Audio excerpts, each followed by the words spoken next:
Fenomena tahun 2024 ini mengundang pertanyaan, apakah keamanan data nasional dan maraknya judi online saling terkait? Mari kita bongkar misterinya dan telusuri lebih jauh implikasi dari fenomena ini terhadap keamanan data dan masyarakat. Permainan judi online bagai fenomena kucing-kucingan kembali menghiasi jagat maya.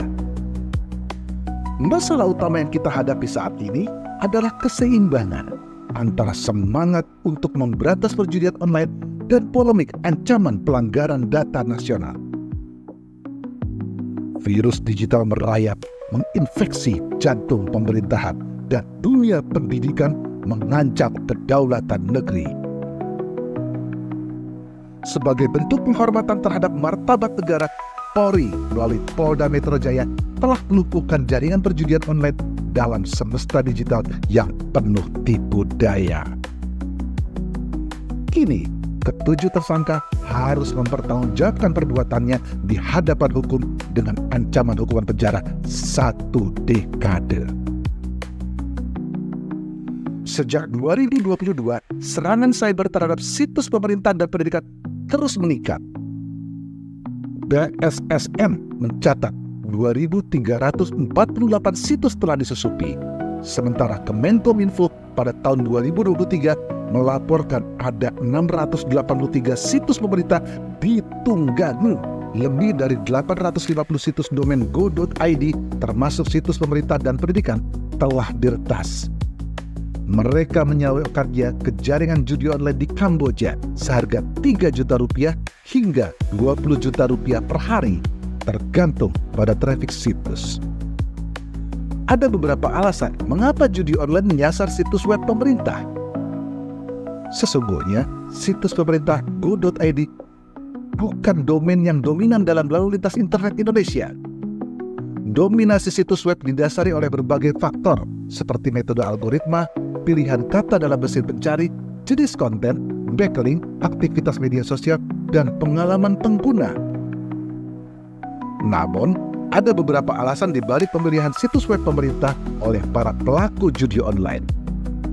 Pertama, sudah menjadi rahasia terbuka, situs web pemerintah di negara-negara berkembang rentan menjadi target para penjahat cyber yang memanfaatkan kelemahan sistem demi keuntungan pribadi mereka. Kemudian, dengan membidik situs pemerintah, pelaku judi online dapat menjangkau jutaan pengguna internet dan meningkatkan pengaruh mereka. Faktor lainnya adalah kualifikasi dan kelalaian operator situs web pemerintah tentang keancaman cyber membuka peluang bagi penyalahgunaan situs oleh peretas judi online. Dampaknya, kepercayaan masyarakat terhadap situs pemerintah sebagai sumber informasi yang kredibel terancam oleh kejahatan cyber ini. Penguatan keamanan cyber situs pemerintah sangat penting untuk melindungi data negara dan mencegah penyebaran konten berbahaya. Keamanan cyber adalah tanggung jawab kita bersama. Bukan saatnya kita saling menyalahkan, melainkan saling bergandengan tangan untuk melawan kejahatan cyber. Terlalu indah untuk menjadi kenyataan. Hacker ransomware Lockbit 3.0 menawarkan kunci enskripsi secara cuma-cuma. Situasi itu mengusik rasa skeptisisme publik. Mengingat motivasi utama pelaku ransomware adalah uang. Dari sebutannya saja, kita sudah bisa mengenali bahwa ransom adalah suatu tebusan. Namun, dalam beberapa kasus ransomware sebelumnya, tujuannya bukan hanya uang, tetapi juga digunakan untuk spionase atau sabotase. Contohnya, pada tahun 2013, serangan cyber Darksil menyasar media dan bank-bank di Korea Selatan. Meski bukan sepenuhnya ransomware, serangan ini memiliki elemen dan indikasi tujuan spionase dan sabotase seperti penghancuran data dan pencurian informasi sensitif. Tahun 2017, serangan cyber NotPetya bukan sekedar ransomware. Peristiwa ini berawal dari Ukraina, Serangan ini menyebar cepat, meretas sistem global, dan bertujuan untuk menciptakan kekacauan, bukan untuk memperoleh uang tebusan. Masih di tahun 2017, Bad Rabbit mengikuti jejak NotPetya dengan elemen spionase. Bad Rabbit menargetkan media dan organisasi di Ukraina dan Rusia. Meski mereka meminta uang tebusan, motif utamanya diduga adalah spionase dan pengumpulan informasi. Tahun 2017, serangan cyber WannaCry menggunakan eksploitasi yang dikembangkan oleh NSA dan dicuri oleh kelompok shadow brokers. Meskipun mereka meminta uang tebusan, beberapa analis menunjukkan tujuan sebenarnya adalah gangguan skala besar dan pengumpulan informasi. Tahun 2018, Olympic Destroyer menargetkan Olimpiade musim dingin di Pyeongchang, Korea Selatan. Meski serangan ini menggunakan metode ransomware, tetapi tujuan utamanya adalah sabotase dan spionase. Serangan ini mengakibatkan gangguan besar pada infrastruktur teknologi Olimpiade dan tidak menyediakan cara untuk memulihkan data yang terenskripsi. Perlu untuk dicatat, ransomware yang digunakan untuk spionase biasanya memiliki fitur yang dirancang untuk menyelinap masuk dan mencuri data berharga sebelum mengacaukan tatanan sistem.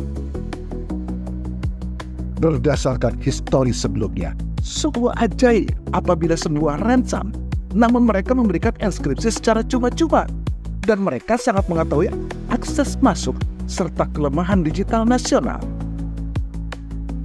Berdasarkan kronologi peristiwa ini, BSSN harus membuktikan secara forensik kepada publik apakah peretasan ransomware Lockbit 3.0 memiliki afiliasi internal atau adanya invasi cyber berskala internasional.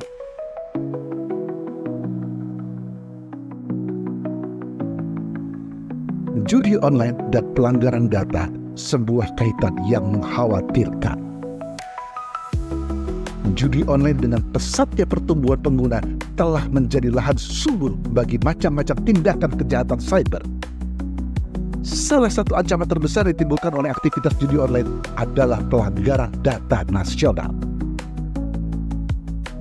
Beberapa korelasi yang perlu diperhatikan. Penyalahgunaan data pribadi situs judi online dapat melakukan pengumpulan data secara masif.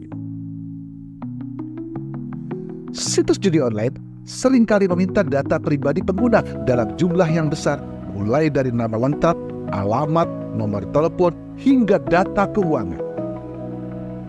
Data-data pribadi yang dikumpulkan itu kemudian berpotensi untuk diperjualbelikan kepada pihak ketiga yang tentunya tidak bertanggung jawab. Data pribadi yang dicuri dapat digunakan untuk membuat identitas palsu, membuka rekening bank secara ilegal, atau melakukan penipuan-penipuan lainnya. Situs judi online seringkali menjadi serangan cyber. Jika tidak dicegah, serangan ini dapat meluas ke infrastruktur kritis negara seperti jaringan listrik, telekomunikasi, atau bahkan infrastruktur digital pemerintah. Sistem yang digunakan untuk mengelola judi online sering memiliki kerentanan keamanan yang dapat dieksploitasi oleh para peretas untuk melakukan serangan yang lebih besar. Transaksi finansial judi online melibatkan transaksi keuangan dalam jumlah yang besar. Pelaku kejahatan dapat memanfaatkan platform judi online untuk menyamarkan asal-usul uang hasil kejahatan mereka. Judi online seringkali terkait dengan jaringan kriminal lainnya, seperti perdagangan narkoba atau penyelundupan. Pelanggaran data yang terkait judi online dapat menyebabkan kerugian ekonomi yang besar bagi negara, baik dalam bentuk kerugian langsung maupun tidak langsung. Aktivitas judi online yang tidak terkendali dapat mengganggu stabilitas pasar keuangan dan merusak kepercayaan masyarakat terhadap sistem keuangan negara.